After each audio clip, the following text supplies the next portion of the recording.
Ang mga manok kasi ay maaaring makagawa ng mga fertilized na itlog sa buong taon, ngunit may posibilidad na maging mas maunlad sa panahon ng tag-araw.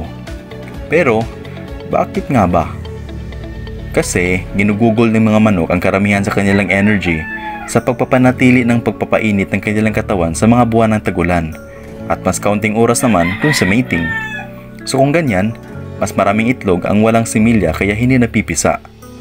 Isa pang rason na mainam na summer ang breeding sa kadahilan ng wala kang incubator. So nagre-rely tayo sa natural na pagpapalimlim ng mga inahin. Ang mga manok, pag hindi nangingitlog yan, ay nag-iikot sa buong manukan para maghanap ng pagkain. So usually, ang nangyayari pag umuulan, nababasa ang inahin.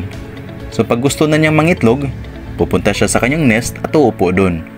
Ang itlog naman na andun sa nest ay posible na maapektuhan ng basang katawan ng manok. Kaya di na mamalayan ay unti-unting nabubulok ang mga itlog. So yun yung problema pag tag-ulan.